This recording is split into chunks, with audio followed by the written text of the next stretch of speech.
Hi, and welcome to another episode of the Thepricklypairshow. I'm Ron Furman. This is my co-host Ellie. Hi guys. Today we have a wonderful guest. Kyle is here today. Kyle, can you tell us a little bit about what you do and why we decided to bring you on the show? Okay, so I'm. Thanks for having me on, Ron. I greatly appreciate the opportunity to be able to speak. I'm basically here to speak about two projects that I'm responsible for undertaking.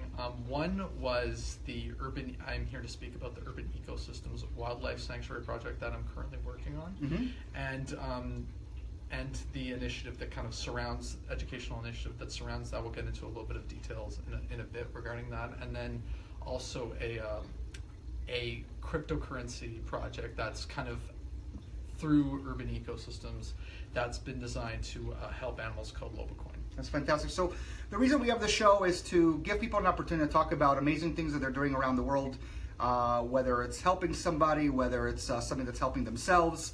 And when Kyle, you approached me, you kind of said, hey, I have a lot to talk about. I'm doing a lot of amazing things. I got to read a little bit about you, and I noticed you sent me a picture of you and a tiger.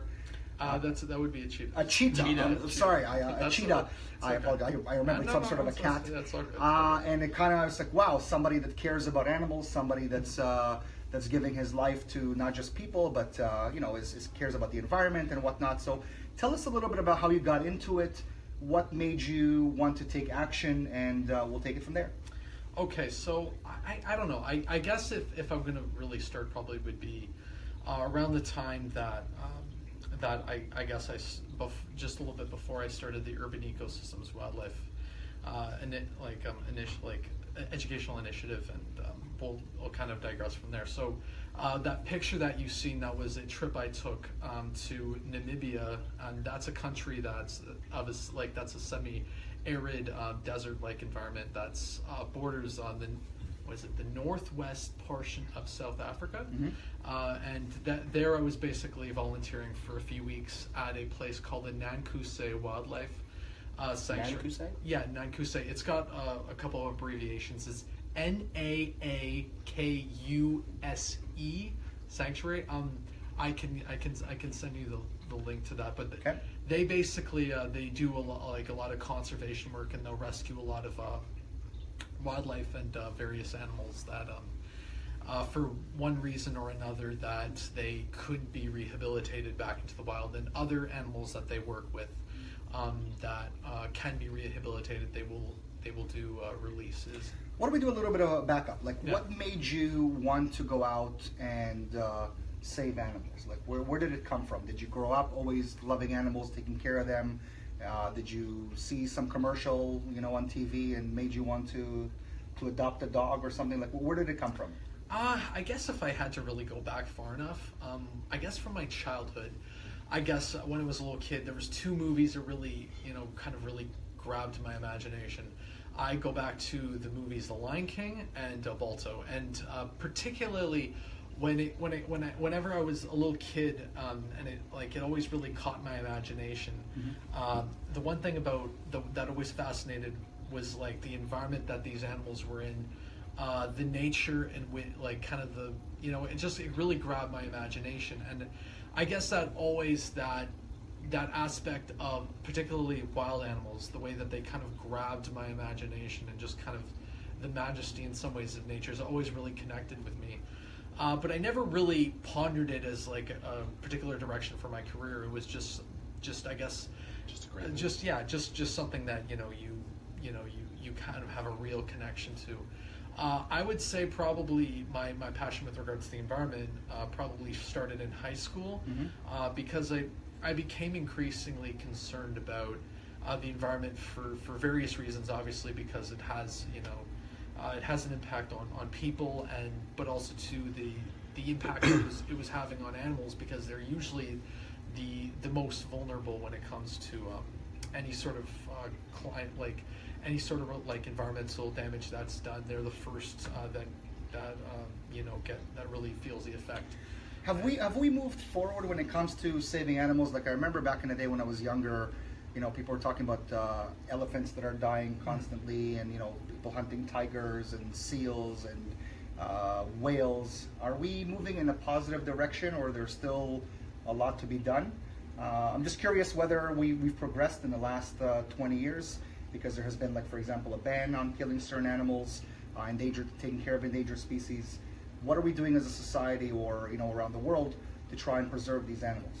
Well, there's a couple real, like, I think if you look at millennials in particular, and I guess the younger generation, they really seem, at least if you look at some of the trends in terms of where younger people are going, I think that they're kind of picking up the right direction to an extent. Not everyone, but a large amount of them are a lot more conscious. A lot more of them, rather than purchasing money on, like, when you go back a couple generations, we were very consumeristic. Now, a lot of them like to buy and trade, used clothing and stuff like that. A lot of them, there's less people that are buying cars because they want to utilize public transit or other forms of transportation. Is this more of a metropolitan thing, or as a whole?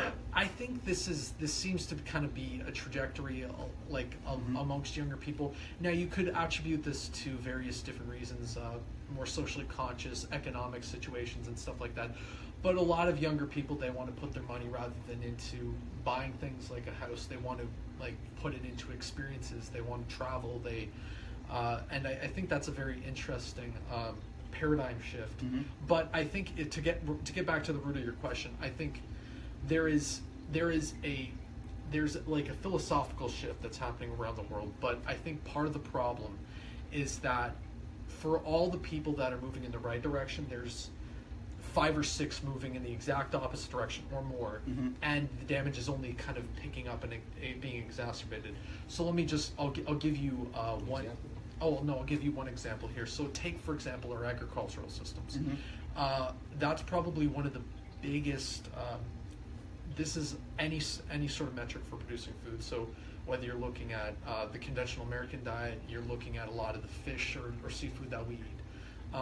A lot of countries are now picking up the American style of diet, which is extremely unsustainable in terms of not just its impact on wildlife, the way it affects different ecosystems, ecology, and because of, particularly if you look at China, a lot of portions of the Middle East and Latin America, a lot of restaurants that in North America, right, that were, a lot of fast food restaurants, they're picking up a lot of popularity, or similar style restaurants are picking up popularity in places like China, in India, where there's a higher consumption of meat products, there's a higher, and we're simply just talking about the amounts that they're eating, right? So you're telling me that, like, places in the Middle East or Asia are now eating more meats because, I don't know, maybe just based on my opinion, that they, in the Middle East, they always ate a lot of meat. And in Asia, I think they eat any type of meat. So, I can understand where the fast food thing comes in, but at the same time, is there statistics that back up the idea that there are more people eating meat these days based on the fast food chains? Yeah. Okay. So in the true, we're not talking about them being vegetarian here. We're talking about the amount of meat that they are consuming. And one great example of this would be in Qatar. We have seen I don't have the exact stats in front of me, but if you go to the Vice News did a special regarding this, and they're talking about how a lot of them now, because of because you also have to think too of the environment, because Qatar is right in the middle of probably one of the hottest desert areas in the world. They don't really move around much, and so for a time, for them going out with their family, they go, because of a lot of American style fast food restaurants have popped up, and this is. A lot of it has almost in some ways because of the corporate culture and places where in North America there's a slowly shifting away from fast food restaurants. They're going to other countries because that's kind of been advertised around the world, because a lot of media that international community sees is the United States. So they see things in Hollywood movies, particular restaurants and stuff like that, and they kind of want to mimic that.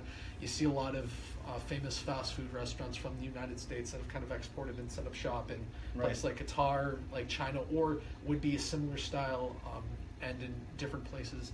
And India in particularly, one area which was very traditionally very, very vegetarian, you're seeing a lot of fast food restaurants moving in there too. You look at South America, there's a lot of fast food restaurants also moving in there as well. So because of a lot of the, it's about the amount of, and when I'm saying I'm not directly criticizing the fact that all the people in the past did eat meat because they always did, but it's the quantities of meat that they're eating that I'm specifically correlating with how big of an environmental impact that it's now having. Is because of the sort of the general readiness of or the availability of meat in a fast food type of environment, because there's sort of this quick serve, high changeover. You're saying that they can get it more often, more frequently, as opposed to the way they used to traditionally cultivate. Okay. See, I think it was just the amount, literally the amount of meat that people are consuming. It's a lot more than it used to be, or animal products in general. So let's talk about North America, where we're seeing a different trend altogether. I would say we're backwards, right? Sorry? I would say we're sort of on. In theory, I it think seems like we're on a decline.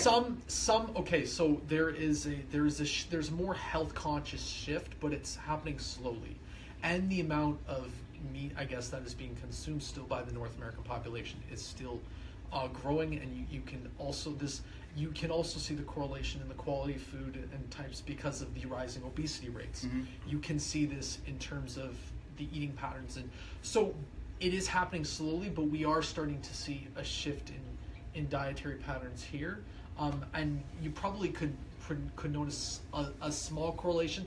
It's growing, but it's for, even though that is gaining traction, the biggest issue in terms of sustainable dieting, so to speak, or food consumption patterns, is that the amount of animal products that they're consuming is growing in comparison to the portion of population that is embracing, I guess, more animal-free way of eating. But that's the only one component of the conversation. Right? Okay, so right now we have an audience. I don't know how many people are really watching, but hopefully people will get to watch a little bit later.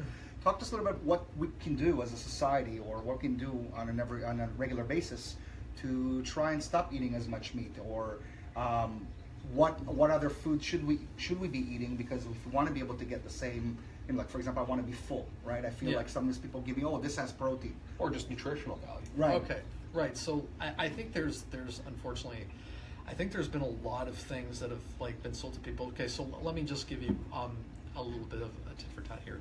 So in terms of the, for feeling full and being, one thing I think a lot of people that they hear a lot of is they'll hear certain buzzwords, protein, they'll hear calcium. Mm-hmm. Okay, so for example, dairy, for example. Osteoporosis is the leading disease for bone degeneration, and continuous medical studies have indicated, you can find ones from Harvard, from Yale, from a lot of the major medical journals, that link increased dairy intake with higher amounts of osteoporosis.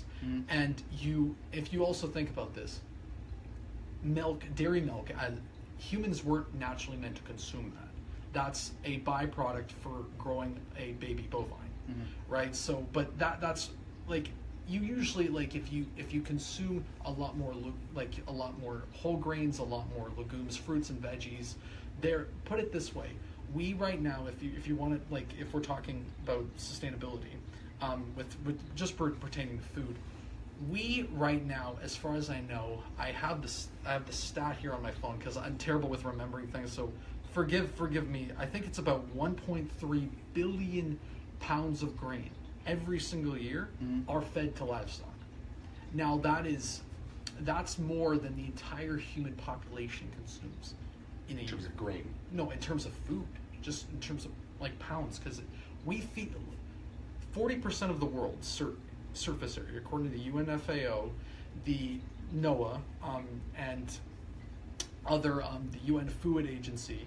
40% of it is currently used for producing food, and 30% of that of space used for agriculture right now is used for simply to be able to produce the meat and dairy products that the world right now consumes. So if you think about that for a second, that is about 40% of the, and we're just talking what we produce here, in terms of land-based food. It's massive. It has a huge environmental impact. Take, for example, the Amazon rainforest. Right now, the majority of the Amazon is being cut down an acre a minute, or I think it was an acre a minute or acre a second, is being cut down simply so that way they can expand livestock raising. That's one of the biggest reasons. That's a rainforest that is complete with biodiversity. That's amongst the issues. If you're talking about the environmental component, but there's also the way that we live in terms of development. Right now, about 3% of the Earth right now is covered like an urban or commercial industrialized sprawl. They're estimating by 2030 that's going to triple to 9%. So I think one of the biggest things that we're looking at when we're talking about environmental impact is, we've heard of the term climate change and environmental degradation, but a lot of different things contribute to this. And the biggest thing that is leading the massive decline of biodiversity we're seeing across the planet is habitat loss and a lack of resources for those animals. If you want to really talk about a way to one way that people can do that is by transitioning their diet to, even if they can't do it right away, to a lot more plant-based foods. And if you're looking to take that further, people, look at the way that development currently occurs. Like right now, if we keep going in the metric with urban sprawl, that's if we're going to wipe out about 6% more of the world's surface area. If we took a third of that land and we revegetated it, we could at least temporarily stop climate change in the current direction that it's going. And then we could figure out how we could transition the economy to be able to be more ecologically sustainable with the planet, so that way we don't, send ourselves on a one-way ticket to dooming our species. So you're a vegan. Yes. And is this the reason that you decided to become a vegan, or there was a specific reason, like saying for your health, but it was really to save animals? What was the reason that made you want to change your lifestyle? Did you grow up eating meat? What's your story when it comes to this? Okay, so I think that was okay. So there was a number. You didn't just wake up one day and no, go, I'm going to be a vegan, right? I'm sure it was a transition. That wasn't. No, there. So just to give people a little bit of backstory, I dated a girl in high school who was a vegetarian, and she introduced me to the concept. I'd been concerned about animals for a while, but it felt like I couldn't really do anything that would really have a great impact to shift that. And I think where the paradigm from then till now is I've realized how much power individual consumers and people have to be able to make a massive difference. It's a very, I think the funny thing about this is that fixing the health of our ecology around the world is one of the easiest things that people can, one of the easiest social problems that we actually have that we can solve rather easily. What it requires is a shift in thinking in terms of what we value, what is good in terms of preserving. And I think one good metric, one good quote from one good Native American proverb to keep in mind, I think is really crucial. When contemplating your action, consider its impact on the next 7 generations. To me, there was such wisdom in that statement. But in terms of the reasons I chose to adopt a vegan lifestyle, it was for a combination of reasons. It was initially I went vegetarian for about 1 year to 2 years, and then I transitioned to becoming a vegan. But it had to do with initially it was just for the animals, and then it was realizing more and more it was for the environmental and health. So it was a combination of reasons to make that lifestyle transition. But it's, again, that's only one part, I think, of when we're talking about the discussion.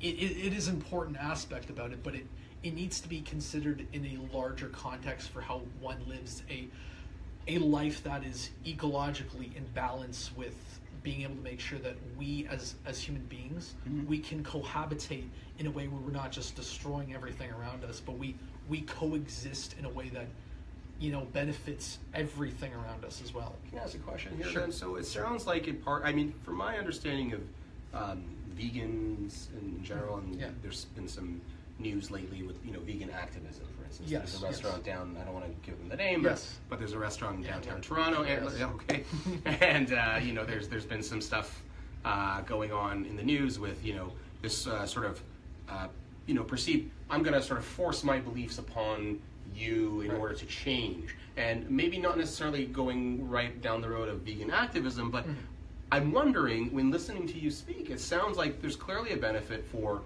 from an ecological perspective, an economic perspective, and it's an argument that, quite honestly, I have not truthfully been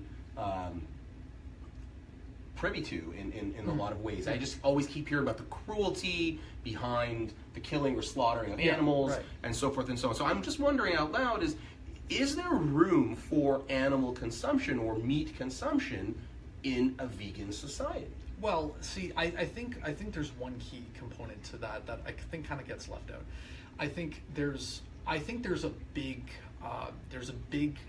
area, like gap in terms of like where like both and I've heard the perspective of like forcing a perspective, and I can understand how some people might feel that way. I think here's where, as a vegan, if I may, where I'm coming from. Yeah. I think for humans, I think if we go by this principle, we would probably agree. If we have a right to do whatever we want so long as it doesn't infringe on another's rights. Sure. I think where most vegans are coming from is the fact that for those animals, they've basically been stripped of their rights, and we've completely, it wasn't even like, we're not even talking the way that it was 100 years ago. We've absolutely commodified them to the point where we don't really, there's almost a lack of empathetic connection with them. And even I think with regards to with antler, I think one of the main reasons I think that a lot of people are demonstrating there is, and I think one would be a good one, is because they are directly consuming wildlife, and that does have an impact on biodiversity, and because it sends a message to people. Talk to us a little bit about biodiversity, because I'm not too familiar with what... biodiversity basically refers to a variety of species, the various species, and that can constitute two things: the variety of species with plants and the variety of species with animals. So when I'm going to be talking about biodiversity, it's basically the variety of species for animals or for plants. No, for specifically we're talking here about animals. One of the key components to making sure that we preserve habitat is that we make sure that we preserve the wildlife. And when we send a message that it's okay to exploit the wildlife, not attacking any given person that may have gone there, or it basically kind of correlates into a message that we send to society and saying that this is okay, and that the animal shouldn't be considered at the end of this process. And I think it's not really, I think that the activists there are really doing anything controversial, but I think that the message is so, I think it makes a lot of people really uncomfortable. I think at the root of it, what is really happening here is it's a message that I think it's a discussion that a lot of people have never really had in their life. And so I think that's really where it starts, is that it's a difficult, a lot of the placards or a lot of the posters that they have very graphic. Yeah, it's shock. Yeah. There's a lot of shock value. Well, in terms of maybe the marketing or the imagery behind the messages to get across, like to get me to think about, that poor calf or the deer or whatever, whatever species in terms of animal species that, and I've seen videos. I have some friends that are, and there's actually a good question from our audience in terms of the difference between a vegetarian and vegan. Perhaps we can address that in a moment. But I know some friends that are, who are vegan, and they've been posting videos about how, for instance, dairy milk is being cultivated. Yes. And I don't drink milk out of just a personal choice. I never really was fond of it, but the idea that oh wow, that's how you go about it. But I still give my kids milk. So I kind of have, from a parent perspective, I think about, okay, I have to give my kids the nutrition that they need, right? We have the food guide from the government, and from the doctor tells you have to have so there's this as you said earlier, there's this conflict in the messaging where I'm being asked to be rational and humanistic in terms of an emotional connection to my environment and the surrounding species, and at the same time my day-to-day life needs. So for those of us that are sort of, you know, in the dark on that, how do we rectify the perceived imbalance, right? Like if I'm not giving them dairy milk from a cow, what could I be giving them as an alternative or things like that? So, well, the one thing I would stress is, I think parents, the one thing is doing your research in terms of how it actually nutritionally affects the child. I think a lot, like currently on the Canadian Food Guide, they're actually looking to take dairy off of the current food guide, and these are current changes that the current federal government has proposed. That was one thing a lot the Canadian dairy industry was really up in arms against. Mm-hmm. But in terms of like how you consume calcium, if you consume like the varieties of plant-based foods are endless. I think where it comes down to is there's very core staple foods that people are very used to, like dairy milk, yogurt, chicken, you know, beef, pork, you know, you could go down the list, and a lot of them, but those are like, it's actually very narrow in terms of the amount of foods that you have there. And then if you like, and then there's like, when you were talking about the variety of plant-based foods, there's forgive me for my language, but there's a shit ton of them. So, you know, like the metric about it is, right, is that there's a large variety. I think one, it comes down to education. Number two, it's about educating yourself about how the human dietary, how our pit valves, how our digestive system works. Most of the meat, for example, red meat is listed as a class 2 or class 1 carcinogen. That's on the same levels of nicotine and a lot of other carcinogenic, cancer-causing things. And the thing about this is that the body, if you look at, like, I guess, depending on where you go historically, but a lot of our biology is very similar with that of primates. Mm-hmm. And a lot of primates in nature, just on a dietary level, not necessarily on a territorial behavioral level, are they consume vegetation. You look at if we're looking at protein, look at some of the biggest animals, the strongest animals in nature, gorilla, hippopotamus, you know, like elephants. They consume pretty much all of their calories from vegetation. Now, we're not obviously all those animals, but the point of it is that different. Well, we can sustain. That's what you're Yes. saying, that we can sustain it, and that's really the reason that if these animals can sustain, then we as human beings can possibly sustain. Right, and that it just, in terms of like a nutritional, like a lot of like when you listen to doctors, like a lot of them aren't trained in nutrition, unfortunately. Mm-hmm. And one thing they de facto to is what the food guide says.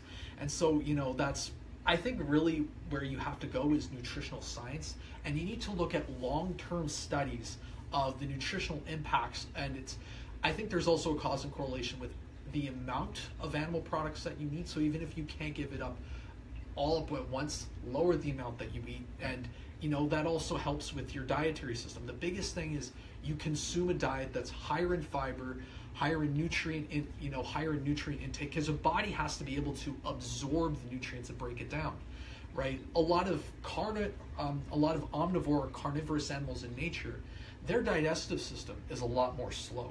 They process that meat a lot more slow, and there's a reason their digestive system works differently. And we also have a pit valve in our digestive tract that is only found in other herbivore animals, that basically is meant for breaking down specifically vegetation.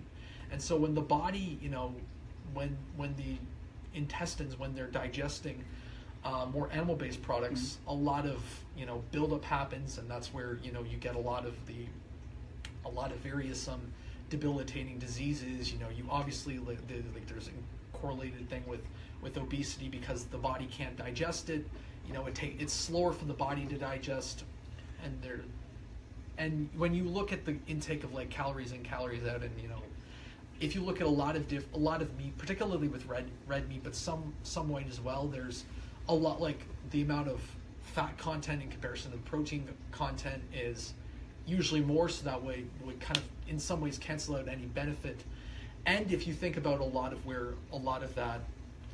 the different things, like a lot of these nutrients that some people say that you get from meat, that was originally consumed in a lot of capacities in nature, either that or the body on its own will produce it usually. Let's pretend right now that everything you're saying is factual. We have all the information out there, and we know that meat is bad. Meat equals bad. How do we get people to stop eating or consuming the amount of meat that they are consuming right now? Because I went vegan for a little while, and it was very hard to kind of force me to become vegan because I didn't know what I could possibly eat. Right. Where could I buy the food? What can I have? What can't I have? Like, I remember at one point I had cheese, and it's like, oh no, you can't have it. I was like, but there's nothing there. It's like, no. If you're going vegan, you can't have it. So already I had this distaste for the food that I'm about to eat. Okay. So how do we start? Do we have like a one day, for example, a year, like we have, I don't know, like in April 15th, where don't buy gas because you're against, paying those high prices, right? There's all these specific days where people try to turn off the electricity. Yeah, we have an Earth Day. We had an Earth. Right, but what are we doing? Where does it start? Because in reality, if you're going to ask like my parents right now to go out and buy, vegan food, they would have no idea where to even start. They wouldn't know what they can have, what they can't have. How are we being educated with regards to the type of food that we're supposed to be eating? Well, I think that does it start in school? School cafeterias. Right. So I think a lot of it is just right from the get-go. It's a lot about the messaging that we hear. Again, this isn't to shame anyone that eats any particular way. And I think it's but the key I think is education in understanding. Educate yourself. Do your research. Understand the actual impact that our food system does have, but it's again, like I said, it's only one component of how we of living an ecologically sustainable lifestyle, be it a very important one, but that's we're simply talking about what is in the best interest of the animals, and also I guess in the best interest of, there's a lot of benefits that living a more socially conscious dietary plan, or I guess food regime, however you want to go about terming it, the impacts. But it starts with education. It starts with actually understanding how these different things, how they're huge leading with regards to specific diseases and stuff. So even if people can't go cold turkey, at least lowering your intake through the week, has a big help, because there's a lot less animals that are suffering right there. So I think, and just go eat more fruits, legumes, whole grains. There's so the variety of plant-based foods is enormous. Again, it comes down to research, and being vegan these days is easy. It really, especially particularly in the GTA. But it's expensive too, right? I mean, I used to go to some of these Whole Foods places, and the prices are outrageous, and I'm like, okay, I love to save the animals, but who's going to save me from? Keep in mind that eating vegan doesn't mean you have to go shop at Whole Foods, right? You can shop at Walmart, you can shop at Food Basic. It's a matter of you buying the plant-based. A lot of it, and you know what? A lot of this comes down to.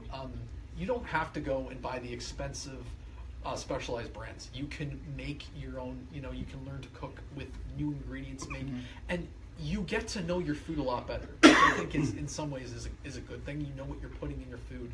You can see, and if you research and educate yourself about what you're consuming, what impact it has, who's suffering at the end of it, and that, it kind of educates you. And even if you can't give up everything today, educating yourself and making yourself aware, I think is a crucial point to this. But I would say there's multiple components to how we live an ecologically sustainable lifestyle. Food is only one of those. Food is only one of those components, an important one, but there are multiple. Where we live, how the resources we consume, all that sort of stuff also plays into the discussion as well. So you're a vegan, and you're just going to put you on the spot somewhat. You're engaged. Yes. And the person that you're living with, she happens to be here in the audience, as if we have an audience. One person sitting and watching the show from here. There's still an audience. And all you wonderful people at home. Right. So we have her, and she's not a vegan. Okay. How does that? So now you go out and you tell people, hey guys, you should be more health conscious, and but you live with somebody who clearly doesn't follow the same lifestyle as you. Is it complicated? Is she not listening? Is it more about it's pretty difficult for somebody to change the way they eat their food? No, I think just a correction. We're not living together yet. Well, okay, sorry. We will. No, but I think in terms of, I think just in terms of how we met, we just on a lot of other areas in terms of like personality, in terms of like characteristics and stuff like that, and just the way that we think, unrelated to that, kind of we match, and chemistry matches really well. You can pour me some water too. That'd be wonderful. I would love to. With regards to her listening, I would disagree because she's in a mode of transition right now, and so she is very much listening. She's participated in she's gone to the speaking engagements I've gone to. She's listening to, we have conversations about it, and she's it's not an overnight thing. It's not an overnight thing. Some people can just transition like that. Other people it kind of takes some time, not because they don't want to, but because it out of habit, out of a lot of different factors, it takes them a little bit longer of a time to do a transition or to move to a different way. But she's working her way there. She's said she wants to become vegetarian in September. So I don't necessarily think she's not listening. Yeah. No, it's not so much about not listening. Meaning, like it's hard. It's hard for people to change their ways. For 30 years, you're used to eating meat, and all of a sudden, like you have to take it, and it's like a part of almost every meat. There you go. And we're back. Okay, there we're back. Okay. Okay, so what we're saying. Everything. That was great. That was fantastic. No, I'm saying like in order to really food is we eat all day long. I mean, we eat the minimum 3 times a day, and there's all of a sudden completely and it's change culturally everything. Right. There's this passion. You would literally have places where it's an art form. It's elevated. There's all these flavors, and so there's this feeling that like, how do we just give over in a way? What I like that you said that it can't. Many people don't just stop cold turkey. Well, that's it. That it's a transition, and it's like, and even if you stop, if you let's just say, what, rather than having this meal today, I'm just gonna have something vegan just for today. Or you're already helping, but is it possible to get people to really stop eating meat altogether? And if so, where does it really start? Like, how do we get people on the same page and saying, guys, we need to stop eating the amount of meats that we're eating. We have to care more for the environment. Because I have a friend. I'm not digressing. I'm just going to get into it. And she is an advocate. She's a vegan advocate. She's actually my friend from Los Angeles. Hopefully, she's watching. And she puts up these videos that are like disgusting, showing like what we really do to animals and what they have to go through. And that doesn't make me want to stop eating meat. That makes me want to stop looking at her. Right. Right. And it's like, don't get me wrong. And she's an advocate, and I support her, and she's right. But that's not the way to convince me to stop eating it. Some comments up there. Yeah, this is actually a message for me, but yeah. Underneath it. Yes, I can. Sorry. So if you want to just like answer it, like, what can we actually do to really make that difference? Because we know that people are just not going to stop eating meat. Now we're seeing growing restaurants that are more vegan based. We're seeing more grocery stores that are more conscious. We're seeing a lot of families today who are because you're responsible for your kids, so you're teaching them the proper way of eating. So rather than having that piece of meat, they would have. It's true, and there's also sometimes there's this conversation where I'm starting to have my son is my oldest. He's 4, almost 5, and he's very bright. And there are times when he's recognizing, and we do eat meat at home, and so for example with chicken, it's a common staple. So we will have chicken. He'll eat chicken. He asks for chicken.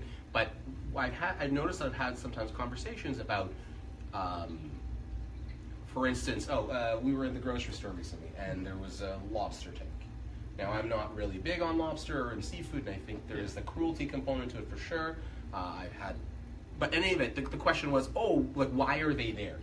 So when you have to explain to a 4-year-old, well, we're going to go and eventually kill that and cook it and eat it, and this, you can see their mind sort of just reacting to this. Wait a minute, that's a living thing, and now we're gonna see. That's the thing. I think in a lot of ways, over time, because of our society, we are desensitized to that. And I think one thing that we need to consider here is, and I don't think has been essential, some people are extreme for saying this, but is considering what the animal is actually going through. Mm-hmm. I think a lot of people, they try to trivialize it, they try to minimize it, because of confronting this issue for a lot of people can be a very, very touchy subject. And I think the one thing about this is, in terms of, if we're just talking about direct impact that we have on animals, it's an ethical thing. I think the biggest thing about this is that, if from just strictly from the ethical standpoint, if there's somebody suffering that has to go, and literally putting, I think a lot of the reason why some of these different demonstrations make people uncomfortable is because they seem rather extreme, because they're making very strong claims. But for example, with the dairy cow, for example, dairy cows are continuously impregnated in order to be able to produce milk, because they can't produce milk unless they are pregnant and they have a baby, and once, and shortly after, usually, just in talking about dairy, most dairy cows, once the baby is born, they're, if you ever see video of them taking it can be excruciating to watch, because the cow's wailing. And we have to remember that these are mammals. We are animals too. Right. And so the biological way that they're reacting is, I don't think it's as far different from us. I think the difference is that we lack the understanding, because they are very clearly different. They are a different species. And so that's where you sometimes, just to demystify this, this is sometimes a lot of animal activists, they use a term called speciesism.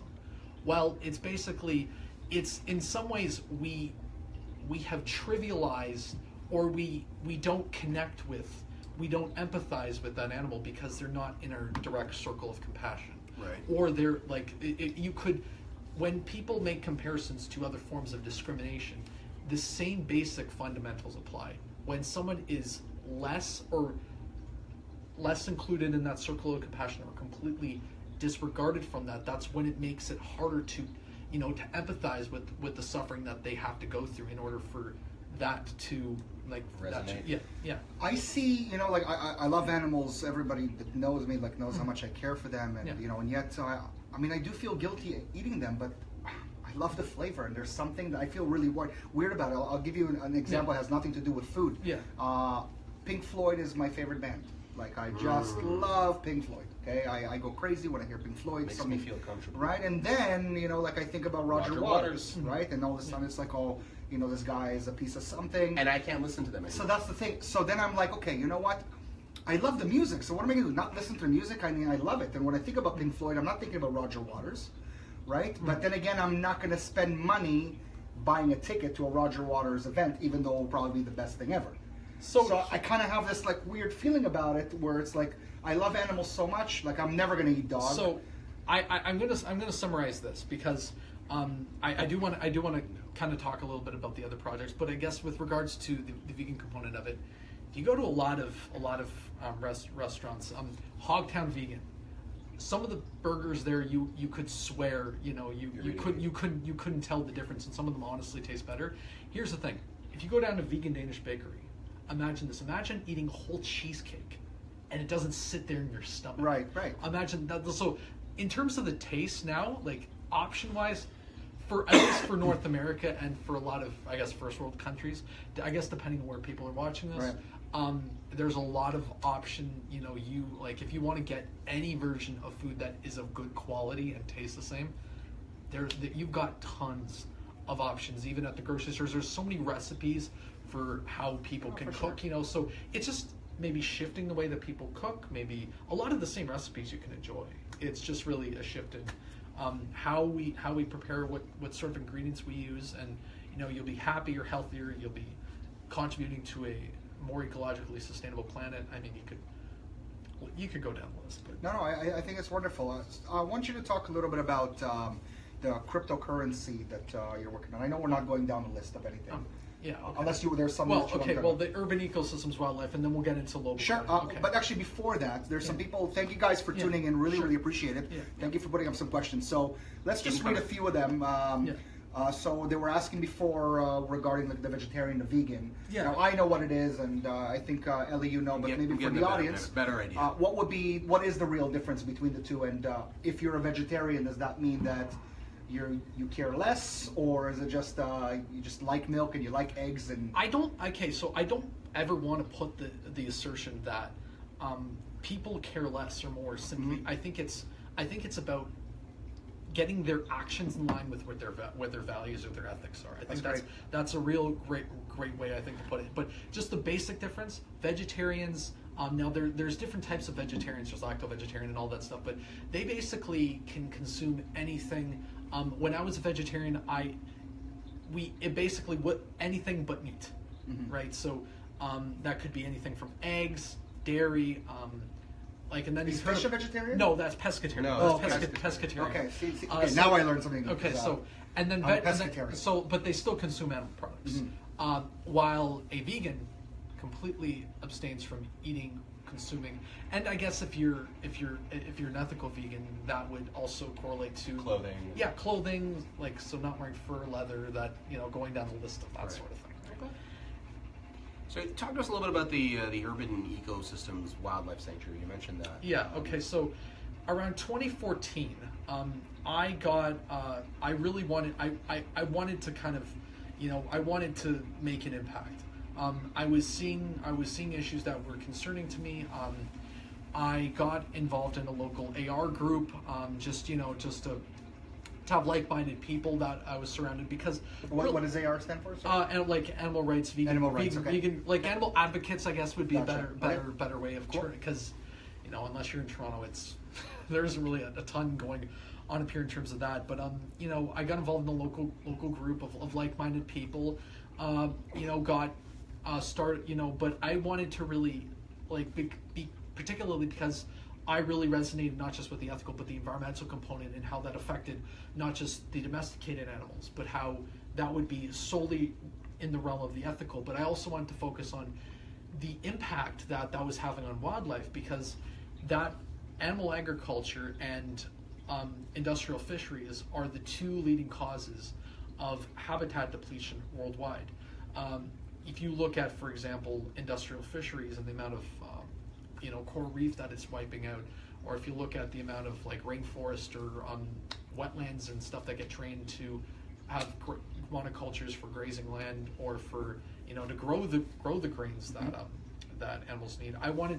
My main thing is I wanted to focus on how can I as a person help educate people about what impact we're making, and what could I do.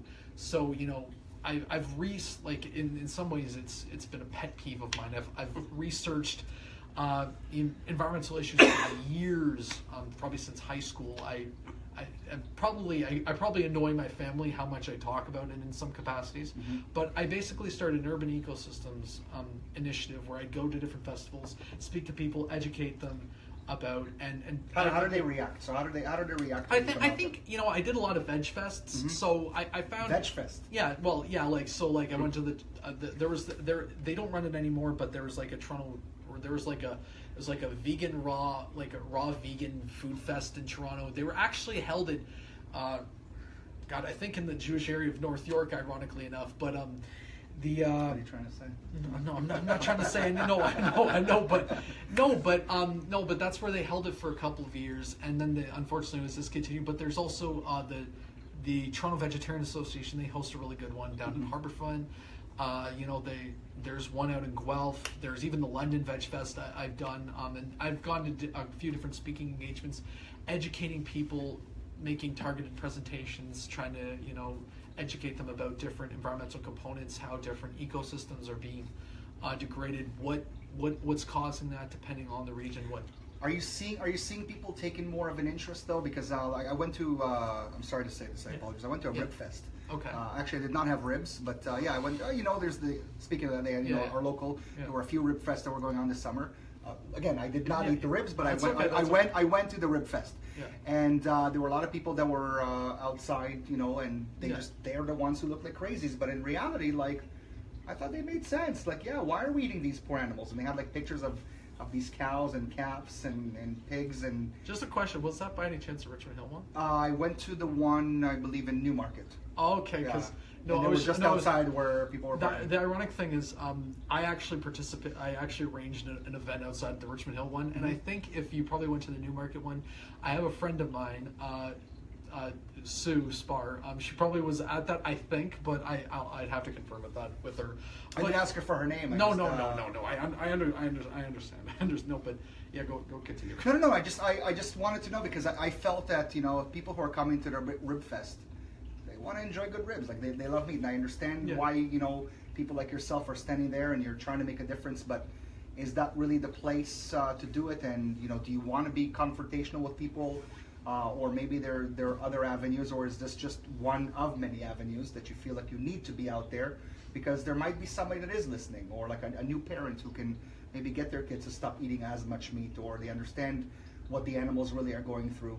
Because I think we are sent, when I'm looking at my dog and something's happening to him, like you can make that connection. Right, I feel already. But like for some reason I don't have the same thing towards a cow unless I see the face of a cow. It's because of the way we've been programmed, right? So that's the thing. We've been taught to see them as food. I teach at an Asian school, and some of the kids, my Asian school, like they talk about eating cats and dogs for real. Like this is a real conversation that they have, and I'm like, ugh, what is wrong with these people? But then again, I'm eating beef. I'm eating, I don't eat pork anymore, but like I'm eating chicken, and for some reason that's okay and that is not okay. And I have again all these things that are going through my body where I feel like I'm a hypocrite. Like why am I poking fingers at the other guy, just like you were just doing a second ago? Oh my God, I can't believe they're eating that cute little animal. But a pig is a very cute animal. It is. I think that also goes back to the cultural, like horse, for example. It's not really something you really hear about, but cow or Mongolians used to eat horses regularly. Not to say that it doesn't happen, but it's not. I'm actually going to be able to connect that with a initiative that's out the urban, but I'll talk about that in a second. But to answer your general question, I think it's not about being confrontational. I think now don't get me wrong. I have seen I find for the most part most vegan demonstrators are usually fairly peaceful. There are a few those that I would say that their methods are a little bit counterproductive in terms of. But for me, I think it's going to happen because for some reason it angers a lot of people because food is very much in a lot of ways for a lot of people connected to their like you said, you were talking about their culture, and the moment that you address anything that ethically happens to the animal in relation to that immediately they probably feel like it's a personal attack, or and I think I would agree. I think so. I'm thinking about just you mentioned it. I'm thinking about growing up in a Jewish family and having had some formal Jewish education. The issue of keeping kosher and kashrut.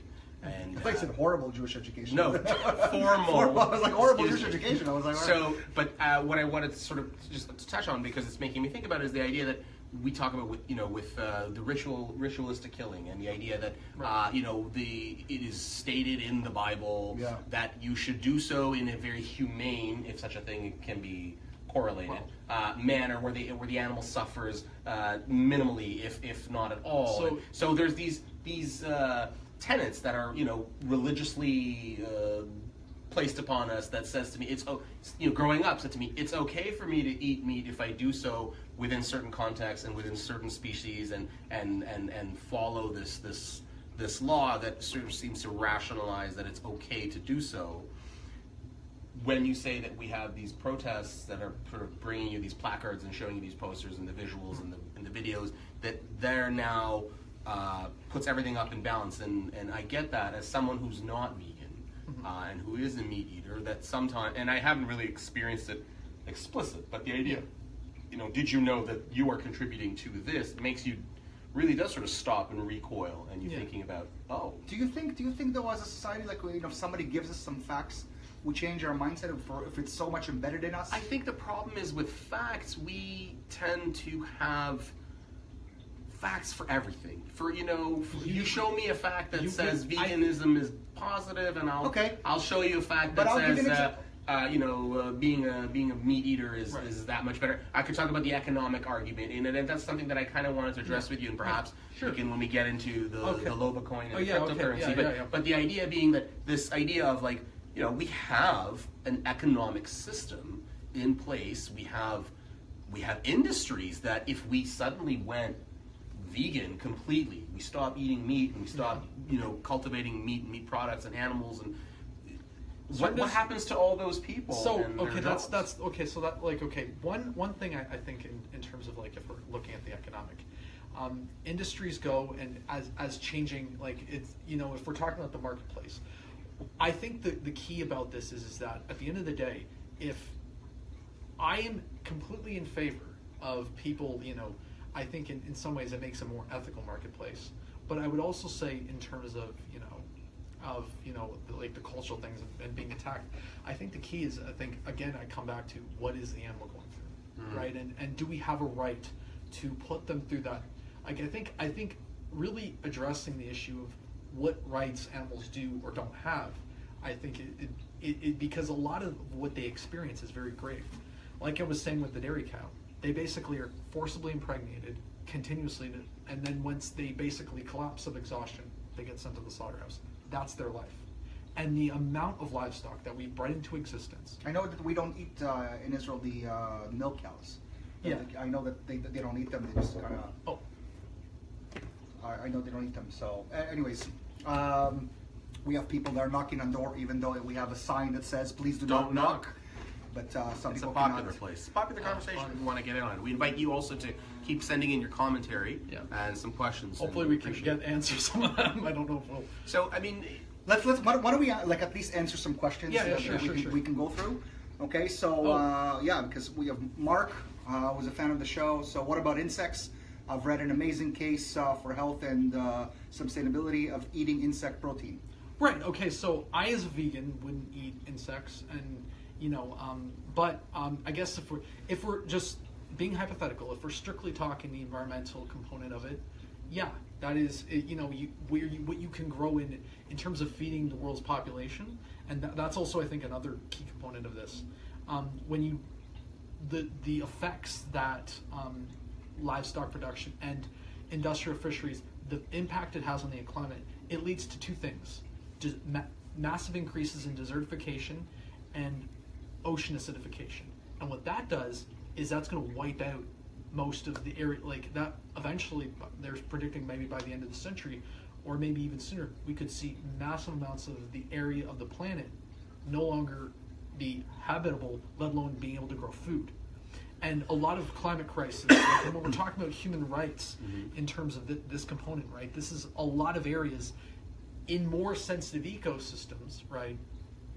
That is what happens. It's when you're in a more temperate ecosystem, it's usually those are the poor areas of the world. Like you're looking at South America, you're looking at Africa, you're looking at the Middle East. They're very hot climates where they're very sensitive ecosystems, and if you throw it ever out of it's so sensitive that if it goes slightly out of balance, things just completely go absolutely chaotic. And so that's I think where the component of that really needs to be taken into consideration here. It's can we really sustain this? And there is absolutely ways that we can, where, for example, coastal communities that rely on income for fishing, there's ways that they can transition and that are much more sustainable, and they can actually sustain them long term, where the fishing populations aren't just going to go to crap, and so then they have no source of income. There are metrics about. There's a guy by the name of Bren Smith. He started a non-for-profit called Greenwave, and he used to be an industrial fisherman, and he's out of Newfoundland, and he experienced what happened when the cod populations collapsed because they'd overfished the ecosystems in those marine environments. They'd overfished the population species, and what ends up happening a lot of the times with industrial fisheries, for people that don't know, usually a lot of the net mechanisms that they use, they scrape the bottom. They have these big trawlers that basically now they have to go deeper and deeper to be able to catch the quota, because we have massive amounts of marine species disappearing. And a lot of what they catch is not even the quota species. It just is called bycatch. It's killed, and when in that process, it usually suffocates, and they just have to toss it back into the ocean. But he started a non-for-profit, like I was saying, called the Green Wave, and it basically is how we can transition to sustain. There you go. We're back again. We're back again. I don't know if Ron's paid the bill. I think it's a matter of the internet bill. I do pay the bills. Okay, so just to, I guess there are and he basically does these things where now, as I don't know if many people know this, but around the world right now we're experiencing massive coral reef bleaching events. Yeah. And one of the biggest things that leads to the bleaching events is the depletion in fish species. Because here's one fun fact: a lot of the coral reefs, they grow seaweed, they grow algae, they grow seed plants on them, and when there's too many of them growing on the coral reefs, they suffocate and choke, and they die. And these coral reefs are the backbone. They're the rainforests of our oceans. Mm-hmm. So they actually produce more oxygen, probably in some capacities, than our rainforests do, and they're probably more biodiverse. And when we are scraping the bottom of the ocean floor, when we're depleting all these fish species, we make massive impacts on the biodiversity of our ecosystem that are the best stewards of maintaining and taking care of that ecosystem. When you eliminate that ecosystem, okay, and we're back again. Okay, so as I was saying, no, but when you deplete all that marine species, what ends up happening is the ecosystem can no longer, you don't have all those different fish species that can eat that off the coral, and so then what ends up happening is the coral grows with plentiful with a lot of algae, and that's estimated to be about 70% of the coral that is dying at least right now. It's not as a result of our oceans not being able to, it's because we are actually going in and physically destroying the actual ecosystem. And then you can almost look as if you want to a comparison of what happens when we have a massive exploitation of an ecosystem. Look at the Midwest and the States during the Dust Bowl in the 30s. That would be a great example. They wipe. Okay, we're back. Okay. We're having some technical difficulties. We apologize with the Wi-Fi for some reason. It keeps going in and out with the winds outside. Okay. So a few of the questions were, there's people who are putting some statements online. And they're saying things like, look, I don't have a problem with vegetarians. I don't have a problem with vegans. You do whatever you want. Yeah. Just don't enforce it on me. Don't tell me what to do. Right. And I feel like, well, that means that you're just passing on the responsibility by saying, I can do whatever you want. It's like, I'm trying to teach you something that we live in this earth together. Yeah. I'm not asking you to completely change, but what if I'm telling you, what? Buy an electrical car as opposed to gas because this is what it's doing to the environment, right? If gas can, if that type of a car could be affordable, we're all a part of the same society. We all need to live together, and we should all care about it. So do you just ignore a person like this? Do you hit them over to the cryptocurrency? Okay, back again. Well, okay, so thank all you. right, so now, okay, yeah. Thank you for sticking around, even though we're having these technical difficulties. We're still here. We're not going anywhere. Keep posting your questions. We're going to try to get through all of them. We have an expert over here. Clearly knows a lot about ecosystems and how to be able to, take care of animals and make sure that the next generations will be able to live a better life than we could. Because at the end of the day, I think that this global warming, all these problems that we're talking about, has to do with the fact of how we've been treating animals and the environment. Yeah. So I think that if we're moving towards fixing it somewhat, even if it's not completely fixing it, but working towards a better way of treating animals. Since we're having... we're back again. Okay, so ask the question so that before we don't get cut off again. No, there was no real question. It was more along the lines of should we care? Should we do something about it? There's people who are saying, you do whatever it is that you want to do, and I'll do whatever it is that I want to do. I think here's the thing that people really need to consider. It's not so much about what you want to do. It's what we have. It's not about... We're not going to convince anyone to do it based on just telling them, oh, you should do this. It's about educating them, I think, and it's hard for people to change immediately, but here's the thing. You consider the impact on the next generation.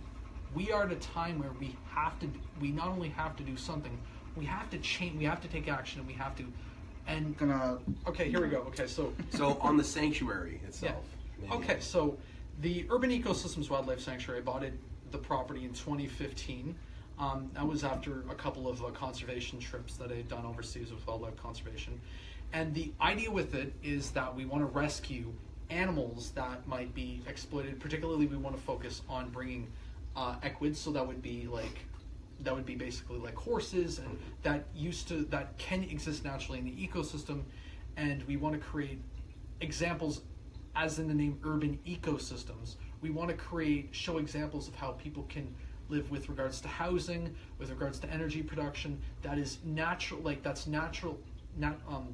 naturalized, so that way it promotes the health of biodiversity, habit, and it's about teaching people. Okay, so we're back now. So the idea basically is we want to show people how we can develop human systems, places we live, places we do business, buildings, a lot of development, how we can coexist with animals in mass numbers in a naturalized way. So we want to show examples of infrastructure that we can have that helps to sustain ecology, how we can live with animals. We build homes that are more cost effective, that are naturalized, that kind of address a lot of the social issues that we have.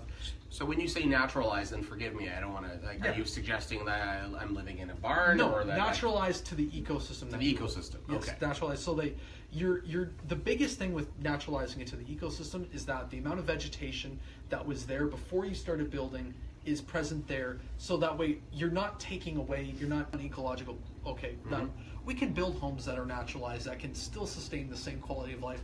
The way that we go about constructing them are a lot different, and so it'd be sort of it'd be a change in the way that we live. So think of it like going from living in a house to living in a condo. Okay. There's different principles that apply. Same thing with living in a naturalized house. You could think like tiny houses.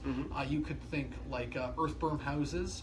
If you want to look up some of these, you can go ahead. But we want to basically build examples of urban infrastructure that can show educate people about wildlife, why they're important for habitat, why we need to have habitat as a key principle in the places that we live, do business, and really promoting the concepts of biomobility. And that's, for people that don't know, it's the ability for animals to be able to move around. So we're not fragmenting their habitats, but we're allowing the connectivity for vertebrate species to be able to move, to be able to, just like we move. If we stay... Okay, right. So I'll just briefly touch on Lobacoin, maybe some questions on what we can do.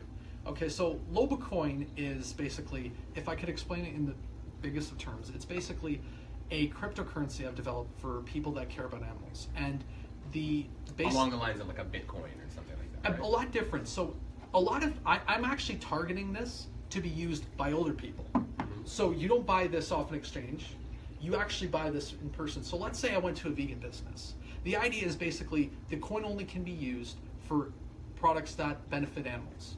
So, and that's ecology, benefiting their habitat, not harming them, all that stuff. So Lobacoin volunteers, we approve of who can sell it, can use it, and this is basically how it works.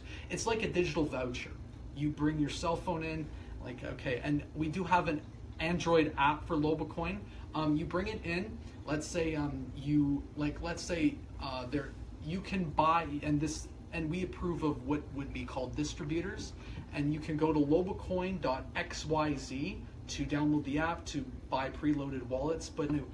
Okay, so we're back. Okay, so the basic idea is that people buy and sell this from people, right? That from businesses that are making ethical and... So I'm a vegan bake shop. I have all ethical products, and I am a Lobacoin so here's how it vendor. Works. How would that work? Okay, so you have a wallet, I have a wallet. Think of it sort of like a PayPal account. I come and let's say you accept Lobacoin for a product, as a voucher. My delicious vegan cheesecake. Yeah. Okay, so let's say a Lobacoin is worth $3, and so I can use a Lobacoin for $3. That might give me a discount on that, and then I give you that Lobacoin. That goes to your wallet, and then you can sell it back into the community.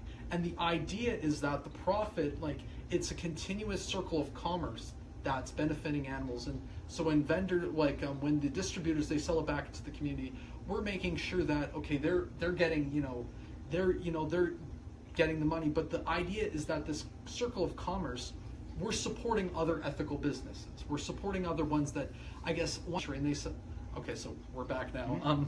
So the idea basically is wildlife refuge is, they can accept it, and then they can sell it back to the community.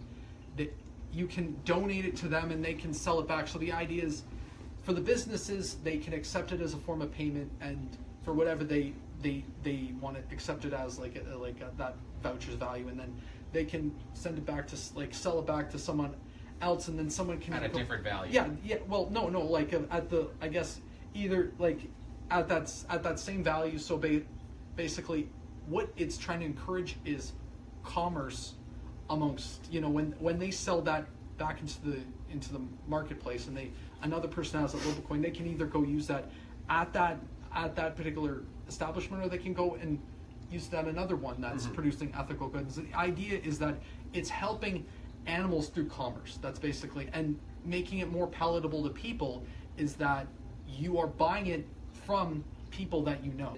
Enhancing the value in terms of the ethical treatment of animals. How are we realizing With Lobacoin? With Lobacoin? Well, how am I saving?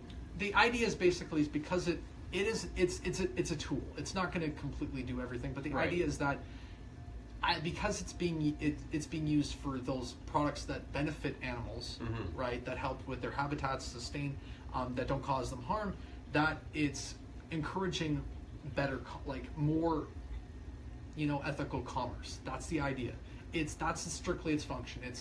It's community supported because we want to support ethical businesses, not-for-profits, organizations, and activists that are doing good for and people also, when they go to lobacoin.xyz, if they do an act of volunteerism that benefits animals, whether it's you're volunteering in an animal sanctuary, that can be redeemed for Lobacoin. So it's changing the way that we are, it's changing, it is one amongst many cryptocurrencies. But the idea with this one is that it's people are involved, and you're directly doing that interaction with another person versus an exchange or something that you can't trust. Can you exchange Lobacoin for other types of cryptocurrencies that are maybe more quote unquote mainstream? Or is that a goal? Maybe, but right now the goal is to get it distributed into the market. Hopefully to get some distributors, people like other ethical businesses, not-for-profits on board, and so that way you have a marketplace that's encouraging the commerce. And right now it's a project, and getting people involved with the actual Lobacoin project to volunteer to basically to approve, because we will need to approve of distributors and stuff like that. And so it's an urban ecosystems initiative, and you can go to urbanecosystemsca, and it will be in the main links, or you can just go to lobacoin.xyz, and you can you can either create a wallet there, and it kind of gives you a breakdown. And for those that understand cryptocurrency, there's also a white paper there and it basically is sort of like a business plan for cryptocurrency, and then it basically explains what the purpose of it, why it was made, but it's only a few pages long, so it's meant to be simple and straightforward. Light reading. Yeah, straightforward to understand.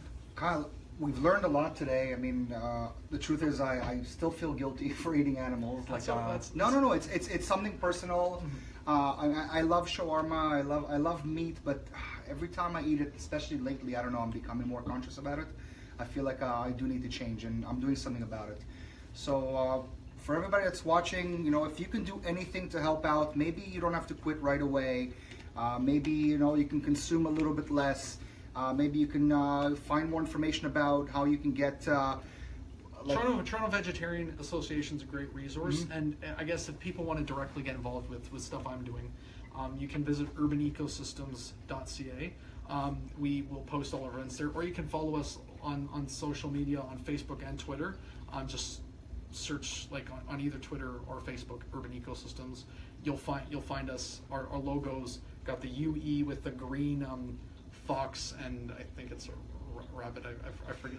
But the basic thing is we're doing projects. On the Urban Ecosystems Wildlife Sanctuary. We want to build amongst them. We want to have some examples of minimalist, sustainable housing that is naturalized, that is very cost effective, and we also hope can be used for another issue, and that's providing affordable housing that's actually affordable to people, that is relatively cheap to build. And that's, I think, also another aspect of development.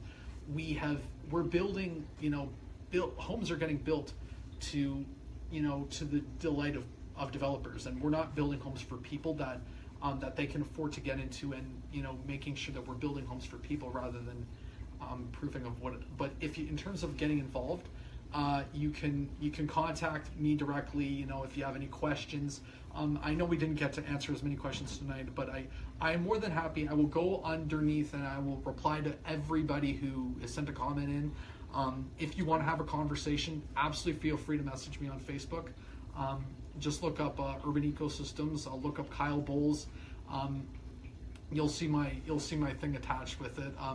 And if you want to, if you're a business that sells vegan or plant-based goods, or you are selling ethical things that have benefit animals, if you go to lobocoin.xyz, we have links to forms to become a distributor,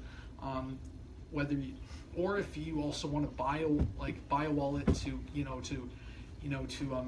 for preloaded paper wallets for people who are a little bit less on the technical side, because we're actually. I've designed this specifically in mind with targeting older people, because Gen Xers, I guess baby boomers and stuff like that, because the cryptocurrency space there's a lot of great potential in terms of how that technology can be used, but I want to make it mainstream. I want to make it palatable so that people can trust it, that and that it can So paper wallets are available, and it's if you have any questions about projects that we're doing this summer, you can go to urbanecosystems.ca, or if you want to find out more about Lobocoin, you can go to lobocoin.xyz, or just look up, follow Urban Ecosystems on Facebook or Twitter, or you can message me. My name is Kyle Bowles. We've got a few different projects we're working on. We're working on installing nesting towers for barn owls. That's an endangered owl species in the Southern Ontario region. There's only a few mating pairs left, so we're going to build nesting towers for those. We're actually, I know this might sound like an oxymoron here, but we're actually building a great big white wall with the purpose, basically, of being that because we have such little reflective surface left, because snowpack around the world is shrinking, and that's also having an impact on the Arctic. The idea with that, the great, a big white surface, basically, is to act as a reflectant. It's a way to basically bounce sunlight back out into the atmosphere in a passive way, so that way we're contributing to hopefully in some ways, maybe showing in some indirect way, we on a small scale we can help some of the Arctic ecosystems, and providing more, but also a lot of different educational projects that we're going to be building on the sanctuary. Amazing. I think that your passion speaks for itself, and you're not just talking the talk, you're walking the walk. Clearly, you've thought about this, and you're making a difference. For anybody that's out there, if you want to make a difference, you can't just sit around and just come up with ideas. You have to actually make things happen. Here you are thinking the 21st century, with the cryptocurrency. How are you able to connect to other people? So Kyle is clearly a person you can talk to. If you have anything that you want to do around the world to try and help somebody, I'm sure Kyle will be able to assist you in some way. Well, with hopefully with animals, I can possibly give some suggestions. I just want to say to you guys, thanks for allowing me to come and to be able to speak on the show. It's been hopefully it's been a good platform. I can hopefully have dialogue with people, and again, for anyone that I want to communicate one thing clearly. Anyone that doesn't live that kind of a lifestyle that I'm prescribing, it's not an attack. The idea is simply about education, about the impacts that our actions have, and what we can do to make a difference, to benefit animals, and also to benefit people as well. Because when the environment benefits, when we make there's actually, I think there's a reciprocal, we can see a benefit for people, because when we take care of the environment, we depend on the environment for our drinking water, for a lot of different things. And so we also some of the other projects that we're going to be sustainable passive ways of capturing water through something called fog catchers, if you've ever heard of it. Fog catchers, no. Yes. So in a lot of arid regions of the world, I know this is a little bit off topic, there's obviously a really big freshwater crisis. Well, one mechanism that could be a great way to sustain, have an easy passive way to provide water to people's fog catchers. And basically, think of it like a big tennis net. It's like a canvas net mesh with the holes. They're small enough. They capture the moisture, and through gravity, yes, exactly, fog, rain, whatever, it redirects it down into a trough, and it directs it. And if you there's Creating Water Foundation. They were a non-for-profit project that went to Acoma, Peru. That's the Acoma Desert in Peru. And a lot of those communities there, they don't have drinking water. A lot of them in the mountainous regions, they have to buy their water from trucks. And so what this does is provides them with a source of water that's clean, that costs 10 times less than, and when you can show people how you can actually, in passive ways, use ecological principles to get the things that we all rely on in a very cost-effective way.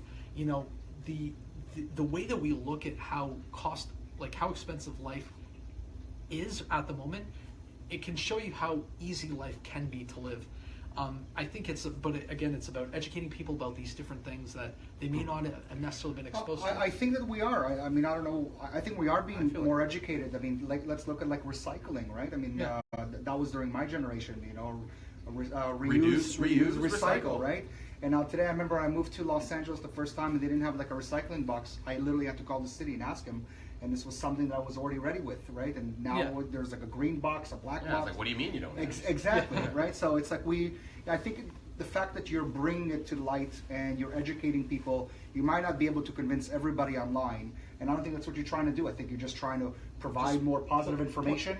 Put the information out there. Right. What you do with it's, I can't control anyone else. That's right. And I don't think we can ignore it anymore. I think that as a people, we have a responsibility. The same thing, for the environment, for animals. We now have an abundance of food that we can find ways to feed ourselves. If you look around, when I was working on my documentary before, I found that there are many restaurants out there that offer a vegan platters, where I would have never known because I would have never looked for it. But now that I'm in this world, I realize that yes, there is a way to find food that can really benefit us, not just nutritionally, but also make me feel full. I understand, consumers, they have a lot of, consumers really have the power. The market will produce what you want as in terms of products. And so just for the food thing, that's really, it starts with us. It starts with the people that, that when what we want changes, so does, and that also too comes, I think, with development, educating people about different kinds of things. I think for that component of it, we really need to educate city planners to not just simply always go with what the developer wants, but to build housing for people. So that way, and the thing about this is there's a lot of, when we talk about very cost-effective housing, a lot of these things could be applied to solving issues like homelessness, could be applied to solving because once you put a roof over someone's head, the ladder for them to get out of poverty is a lot less steep. And so, a lot of social good that also helps people.